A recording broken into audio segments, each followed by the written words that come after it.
Il arrive. That is French word of the day. Yes, we're doing it. Il arrive means he's coming.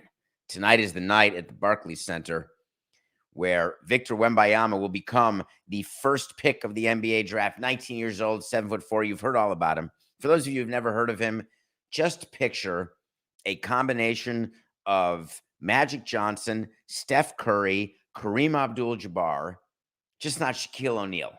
But the first three, it's pretty good. He's 19, and he is going to be the greatest player to ever play in the NBA. And his career starts tonight.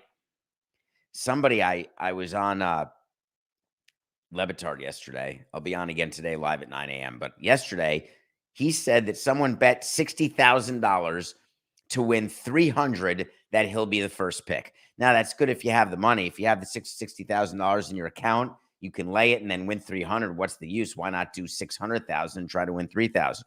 There is no scenario under which, there is a scenario. If on the way to Barclays Center, he commits some sort of crime and gets arrested or put in jail or somehow a tragedy happens, it can't be worth it to do that.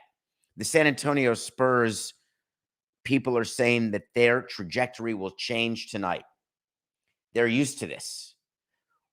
When the NBA lottery happened, we told you that he would be the first pick and that he would go to the San Antonio Spurs and they would win the lottery. And the reason we knew that is the NBA has too much riding on Victor. He's got the entire next generation on his shoulders. He can't be a bust. He's got the personality.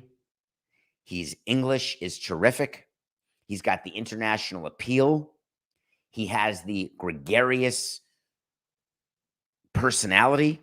Everything about him says this is where we go next. And that is the job of the NBA and of all the leagues. It's to go from face to face, from goat to goat, to keep the debate going, to keep the interest going.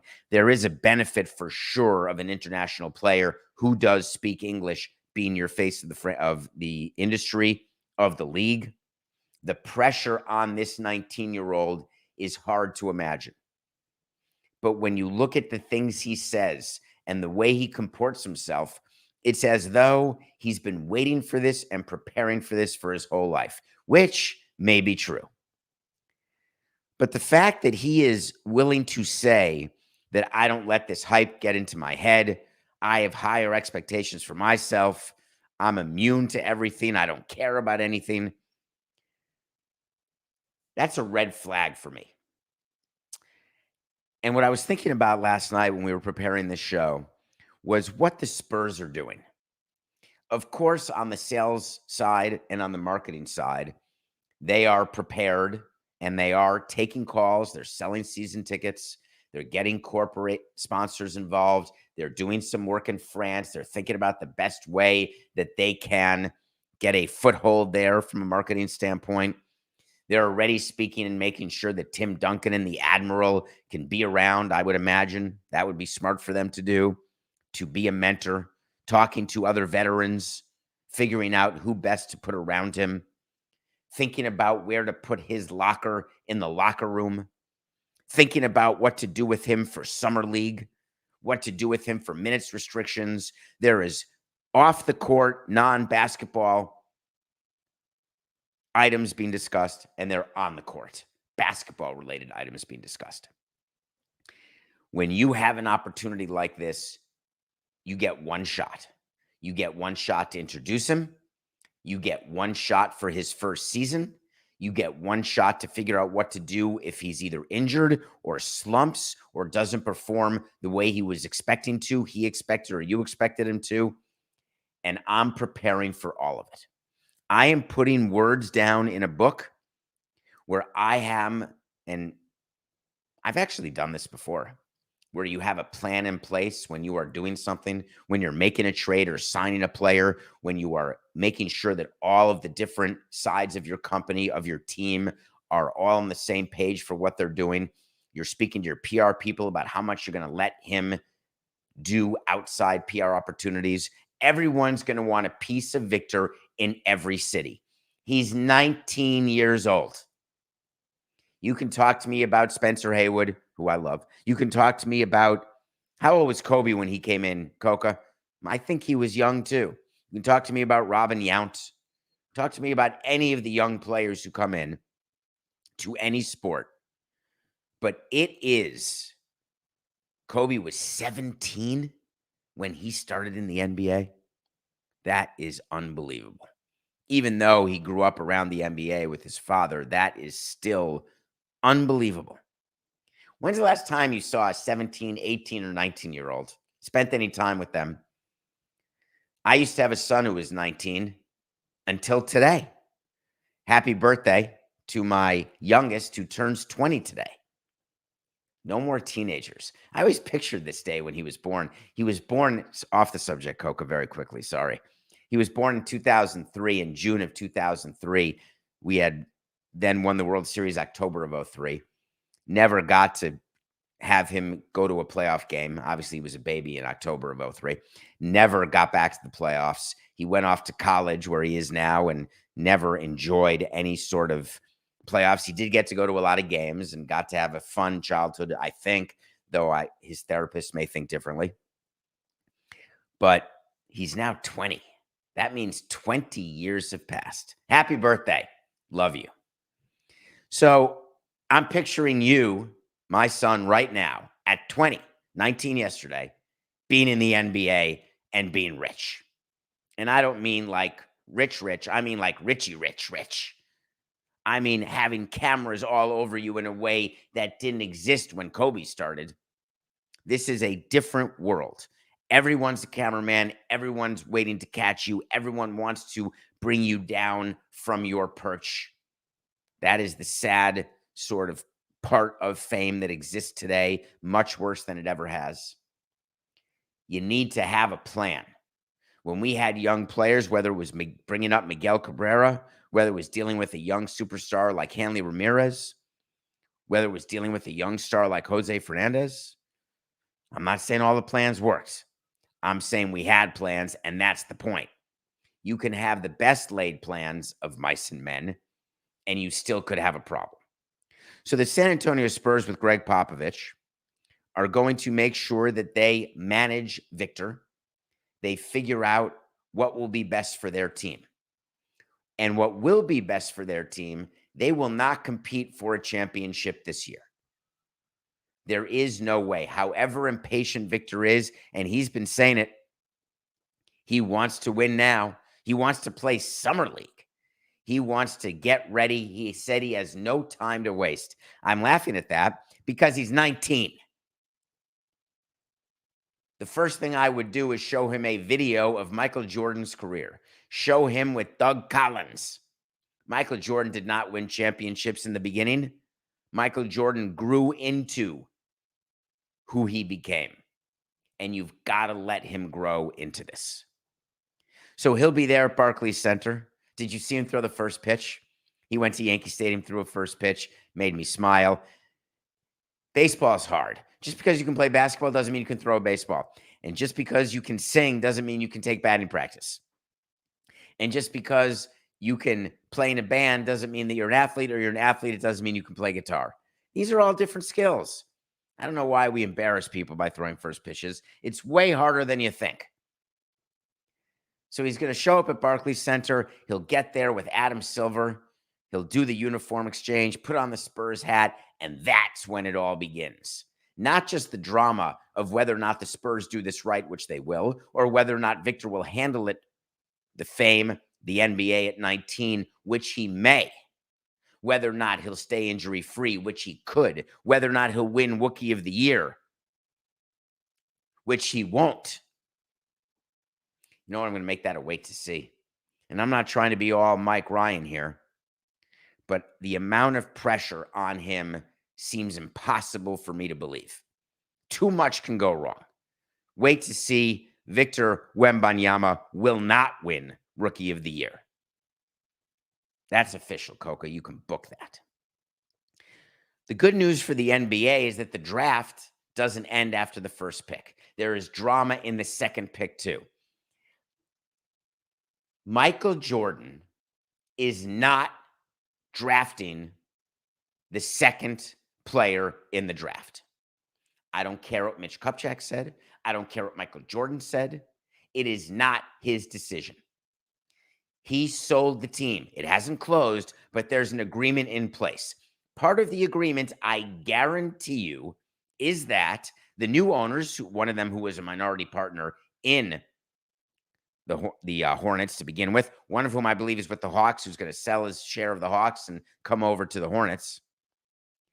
There cannot be big trades, big drafts, big moves without discussing and getting permission of the incoming owners.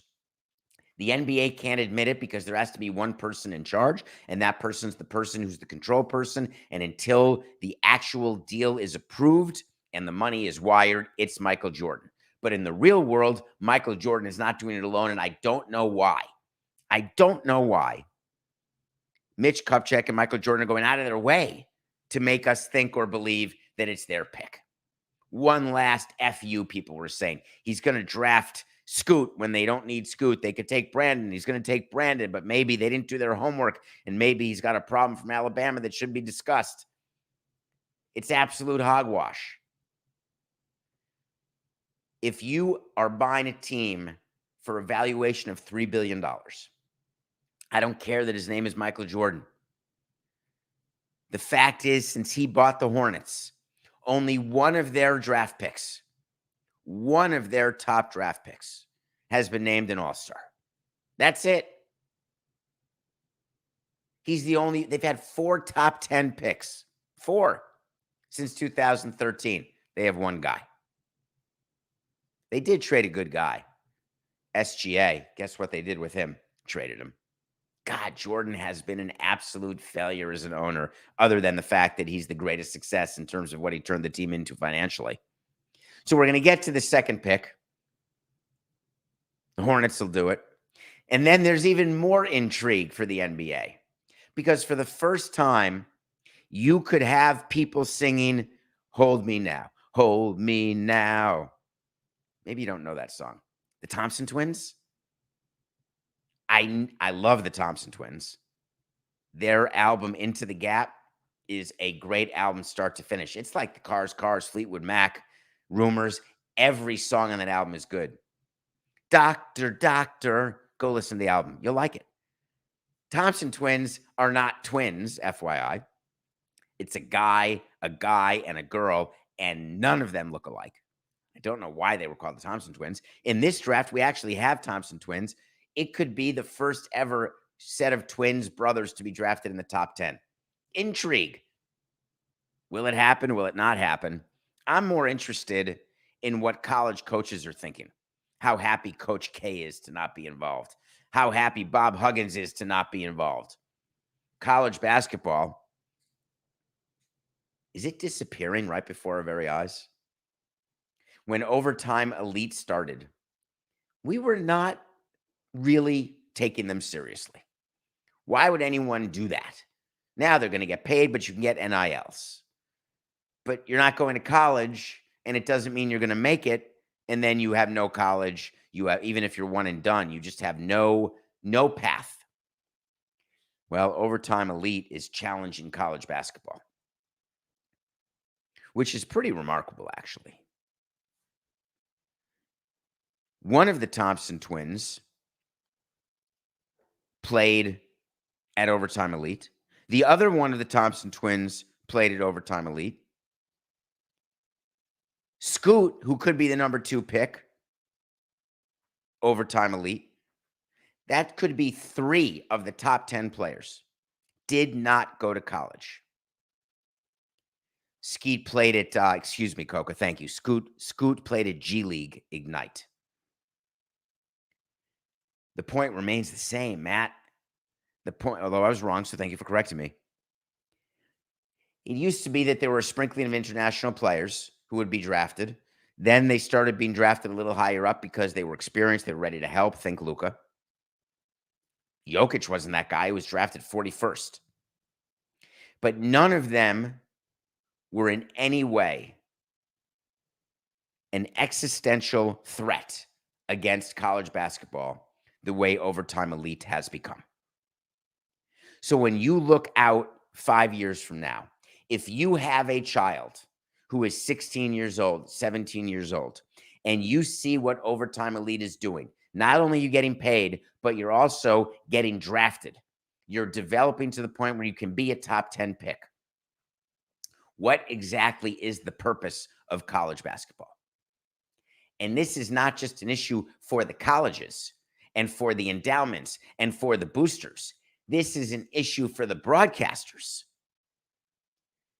One of the great things with CBS, the very network where I'm an MLB analyst, love the network.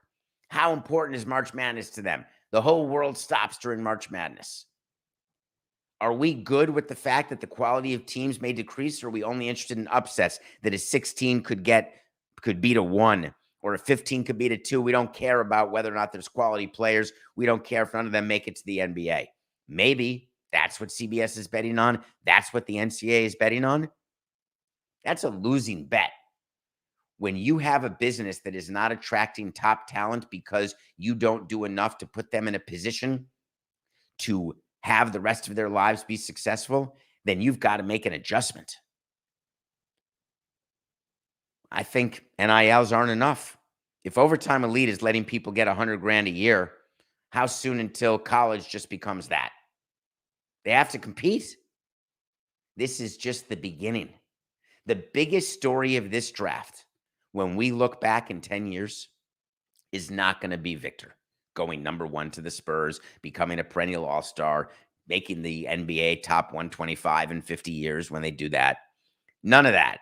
The biggest story is going to be Overtime Elite and the end of college basketball as we know it. I have spent lots of time on this show going through things that Commissioner Rob Manfred has said. I've given Rob credit where credit is due. I have questioned things that he said publicly. And this is someone I have a friendship with, a relationship with. But honesty is what we do it, nothing personal. And it's important. It's important because the audience, I owe it to you. You are here with me every day. We're live at 8 a.m. on YouTube. You download this podcast. The numbers keep record numbers every month. It just keeps growing.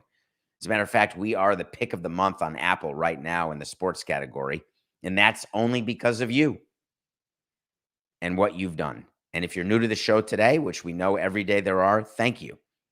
Rob Manfred is someone who 8 years ago or 9 years ago, I was involved and wanted to make sure he was the next commissioner after Bud Selig. And he has done amazing things for the game. His PR is difficult. And it's not for lack of good people around him. It's hard to have a microphone in front of you at all times. It's hard to say the right thing or do the right thing. What you try to do is, instead of a scrum, which is when you're in front of a bunch of cameras, during a press conference, you try to rehearse, do a Q&A, have answers prepared. We saw after the owners' meeting last week, Rob was not prepared. And if he was prepared, then he didn't execute the game plan. That happens. The other thing that you do to help somebody is you set up an interview and you set up the parameters of the interview. You try to get the questions and you successfully get the questions in advance when it's a non-gotcha interview. Rob gave an interview to Time magazine as part of its top 100 companies and titans and people and places and things. And he made news again yesterday telling you something that is not true. And the reason I'm going to call it out is I think it's so important for you to understand what was going on at the time. And I'm talking about the Astros sign stealing scandal. I had Evan Drellick on the show. His book, Winning Fixes Everything, is a must-read about the entire scandal. He and Ken Rosenthal broke the scandal. I was there. I watched it. I was aware at the time that we were all trying to steal signs.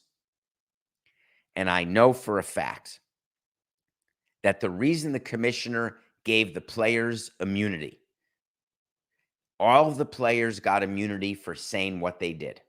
The reason why he did that was in order to make sure that he could get to the truth as quickly as possible about what happened, make sure there were fall guys that didn't include the owner, and try to move past it as quickly as possible. That's the truth. If the players had not gotten immunity, which was a negotiation with the union, if the players had not gotten immunity, they wouldn't have said a word, not one word.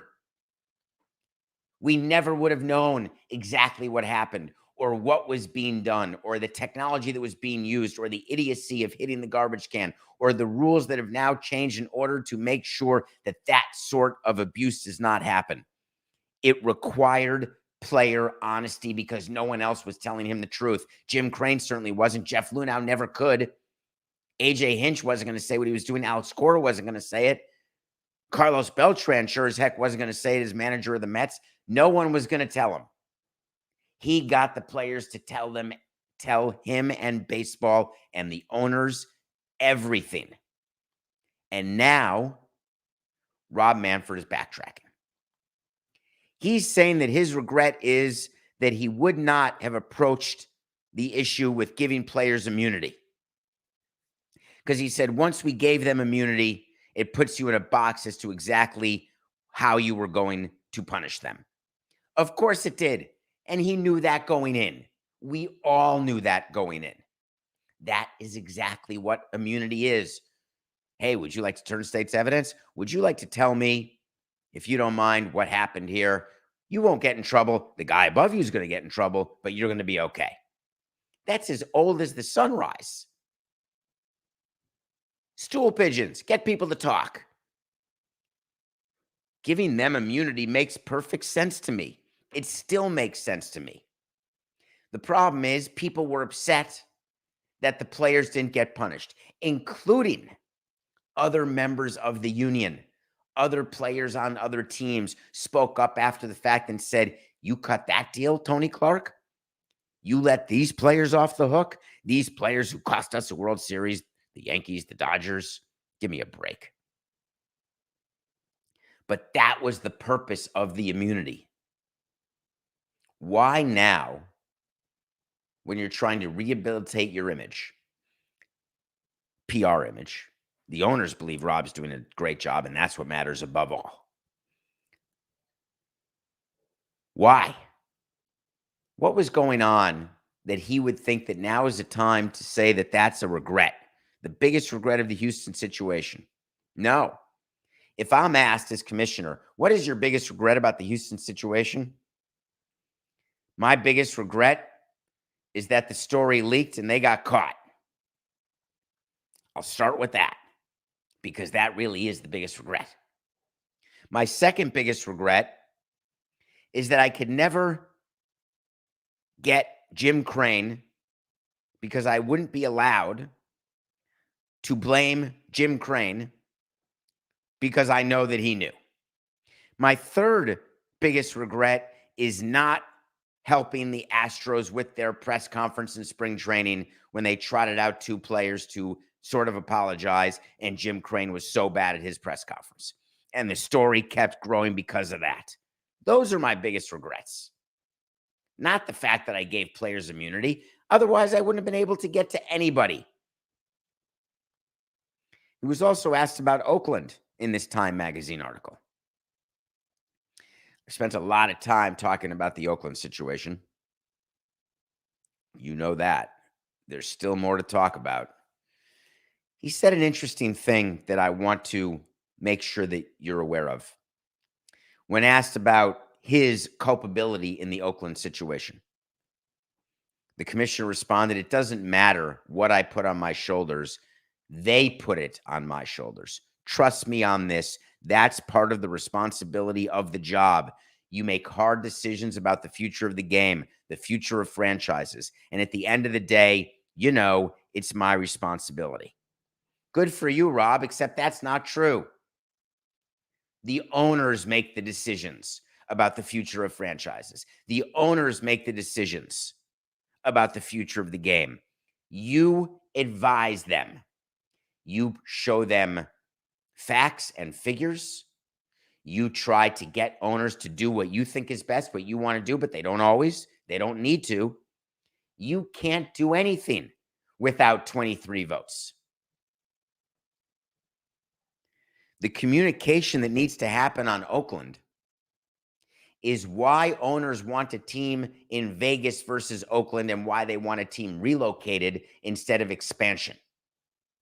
If you want to try to help your PR, show empathy toward both fan bases.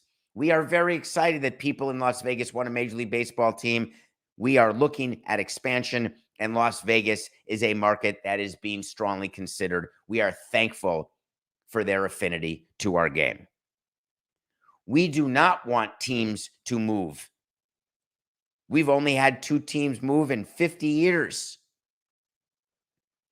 We appreciate the fans in Oakland and recognize the ups and downs that a franchise has and hope that they can remember the success that the A's have had on the field and remember that there will be that success again and that people will get to enjoy that success. And what we hope is a new retractable roof building or a new building in Oakland.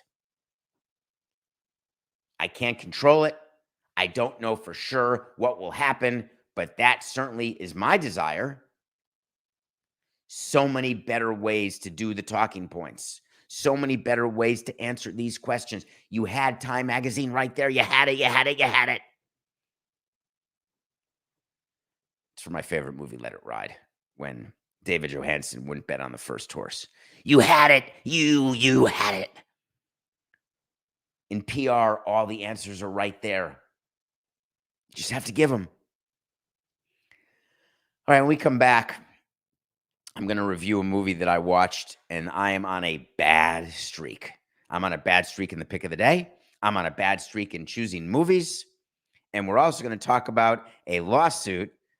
Here's another thing the commissioner gets in all sports. They get sued a lot. So do all the teams. Are the Miami Marlins or the Atlanta Braves or the Minnesota Twins or the Tampa Bay Rays or the LA Dodgers, are they worried about the lawsuit that was just filed? We'll be right back to discuss it.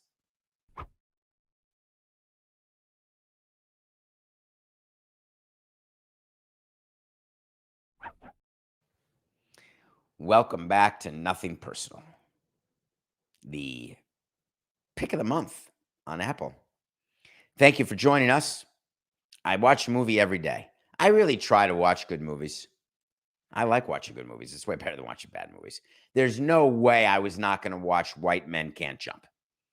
White Men Can't Jump starred Woody Harrelson, Wesley Snipes, pre-prison, Rosie Perez, love her.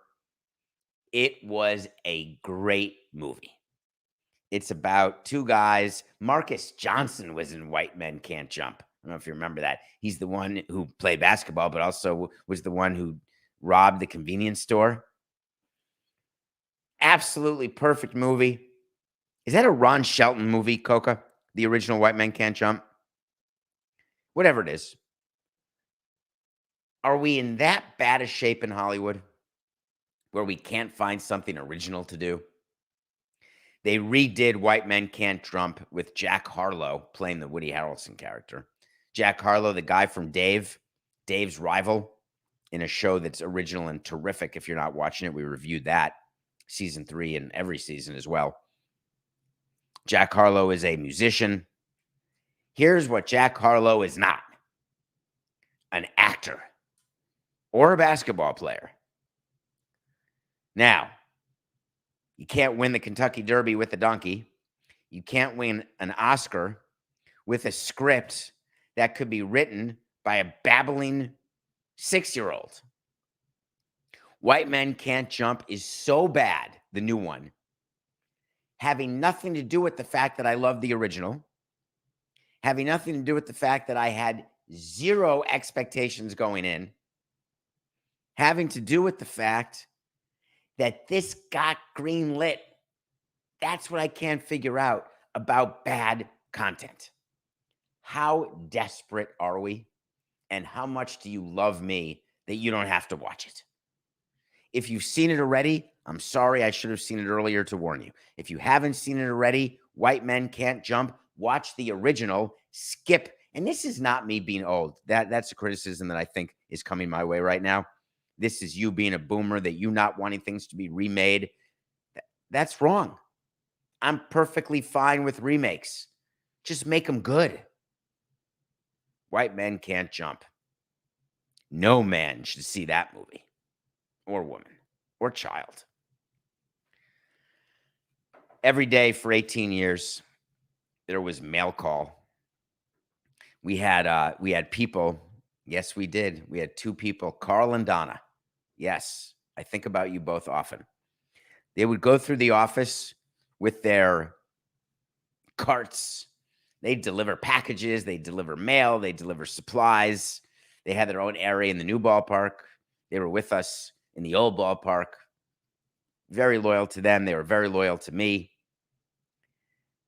Mail call is when, before the proliferation of email, really, but mail call was when you had to cross your fingers and hold your breath the same way that a philandering slut man has to on Father's Day, opening the mailbox, worrying about what letter could be there.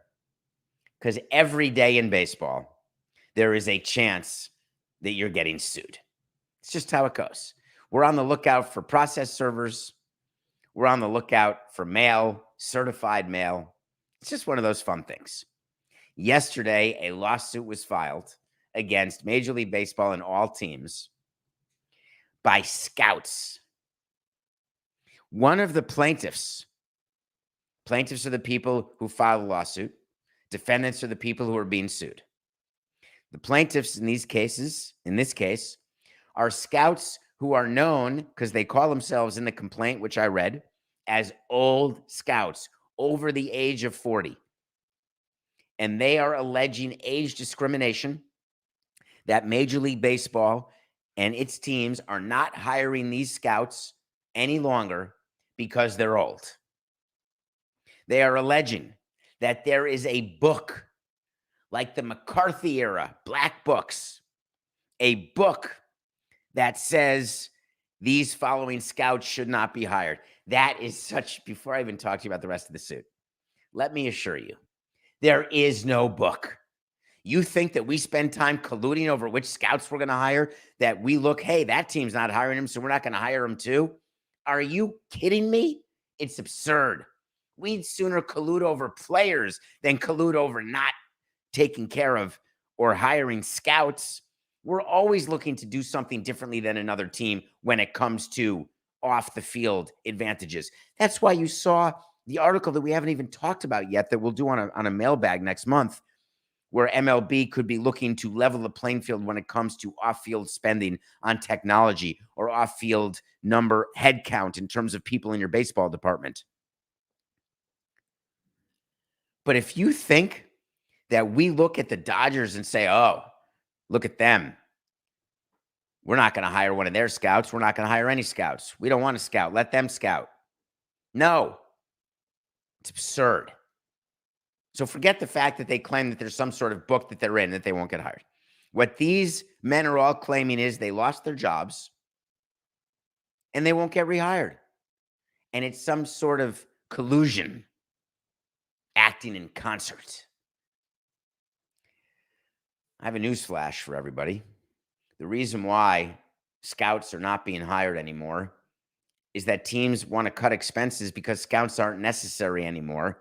Because A, you can scout from TV, and B, it's all done through analytics, and GMs don't actually need you to sit around the batting cage and gossip and be on the road for 270 days a year. Did you ever see the movie Up in the Air? They go around firing people until Anna Kendrick came in and said, forget that, we can do it automated. Cut your travel expenses. Of course, they end up going back to it. They may one day end up going back to scouts on the road. Right now, the reason why you don't travel scouts as much as you used to is you don't need to. You get every bit of statistic that you need, and that's how decisions are being made, and I happen to disagree. I loved having scouts on the road. We did not pull our scouts off the road. The reason why we wanted scouts on the road is I love what goes on at the ballpark and what you can see that you don't get on TV, that you don't get from analytics, that you don't get from the numbers. You get to talk to people, schmooze. It all became less important. I have great empathy. No, that's not true. I really am not as empathetic as I'd like to be. In this instance, I've really gotten better since I left baseball. Trying to just be a better person, better, more empathy, more feelings, less robotic. I'm really trying. By the way, Coca, he's texting every 2 seconds. So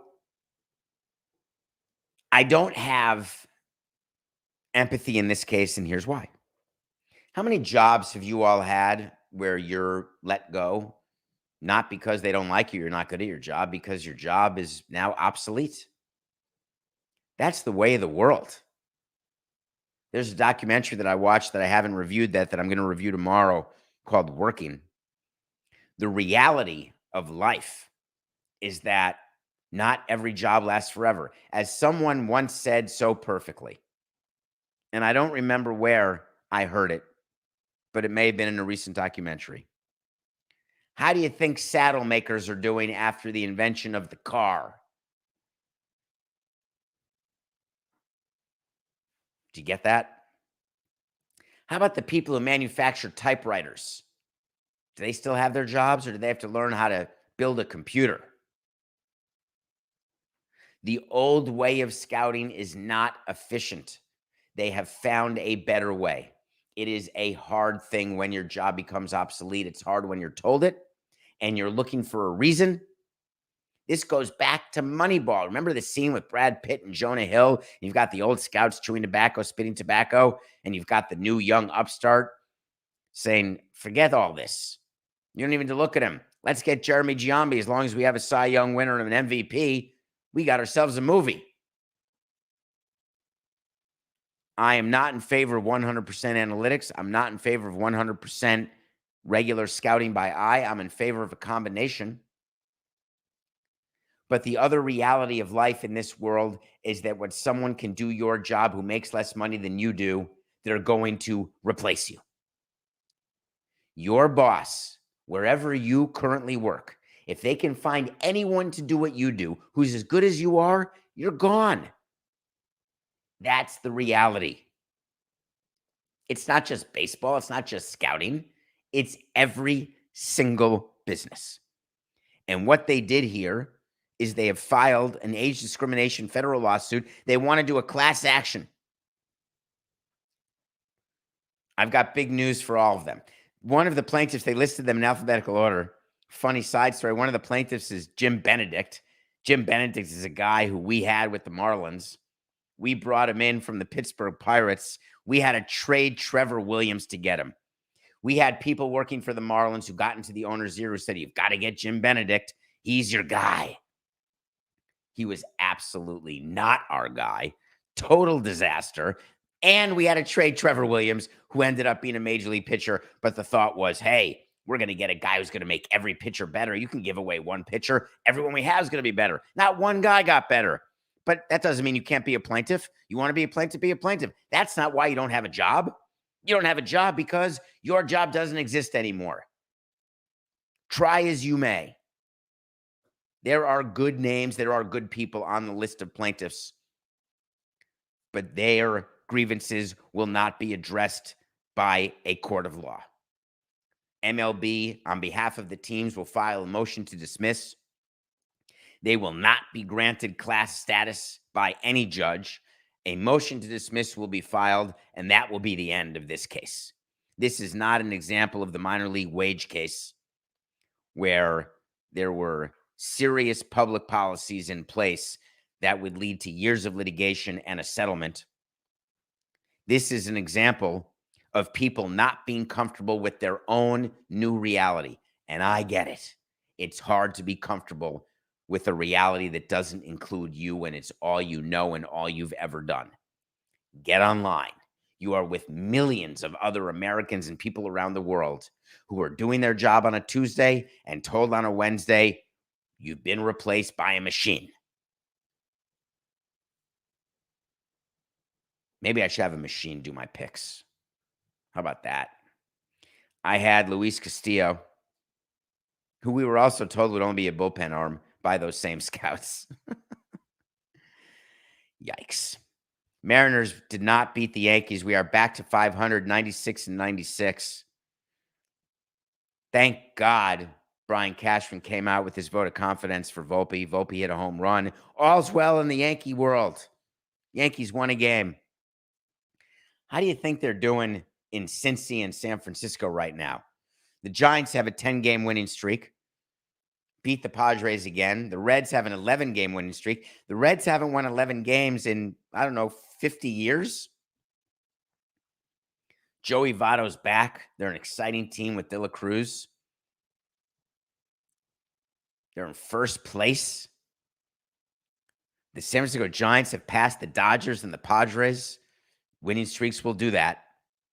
I'm fascinated by what's happening with the Mets and Padres. The Mets lost again.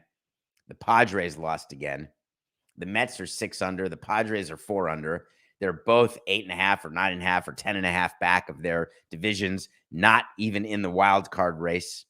Everything that we wanted to come true about the Mets and Padres is coming true. There are great stories for MLB to sell.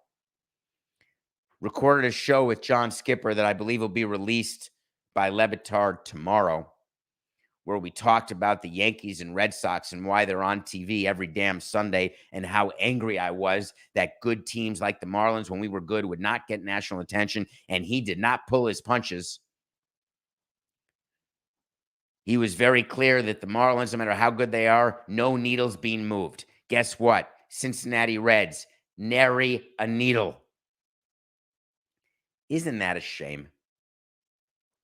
They're a fun team. They've got amazing young players. They went through a window of crap, including last year where they lost a hundo. I think they started 3-22 last year, fired David Bell. This team stinks. Have you ever heard of a rebuild that works? How about Houston, cheating notwithstanding? As a fan base, can you please show a little patience when the team is bad and count on your front office to know that they have a chance to have a window that opens again? The Cincinnati Reds will not be the big red machine. They're not going to win multiple World Series. They're not going to be good for 10 years in a row because they're not the Yankees. They're not the Dodgers. But the Cincinnati Reds have an open window right now, and they're going to run through it. Whether it lasts or doesn't last, what about enjoying right now? How upset are Pittsburgh Pirates fans? Are you not enjoying now because your team is back to what you thought it would be? Does that mean you shouldn't have enjoyed how great it was when they were good in the beginning of the season? Which shows you that 2020 is not even worth thinking about. It's an absolute 60-game sprint that is not meaningful or meaningful in any way because every team can have a good 60-game stretch. So the Pirates had an amazing 60-game stretch, and now they're back to where they are, and they could lose 85 or 90 games. But does it mean you didn't enjoy the beginning of what could be another window for them? Did you give up on the Reds at 3-22? Don't. Let your team have its ups and downs. If you're lucky enough to live in a place or be a fan of a team that doesn't have any ups and downs, then good for you, but you're one of the few, not the many. For my pick today, Alex Wood has been terrific for the San Francisco Giants. They're going against Blake Snell. I love betting against Blake Snell. The Padres are certainly going to try to get a game here, but the trend's your friend, and the Padres are going to get swept. Blake Snell is going to do the normal 5 and dive. He actually has gotten into the 6th inning, maybe even into the 7th inning a few times this year. Good for him. But we're taking Wood plus 110, the hot Giants team with the great Michael Conforto. Come on. Plus 110, we're in. So tonight, I hope that you spend your time watching the draft because it's going to be fun to watch. see the top 10 picks, watch Adam Silver awkwardly shake the hands, give a bro hug, put a hat on, look at a 7'4" guy walk across the stage with the Spurs jersey. Think about what is going to change for these franchises and know that behind the scenes, there's people like me who are watching their teams draft players, and all they're thinking is, God damn, they better be good because it's just business. See you tomorrow. This is nothing personal.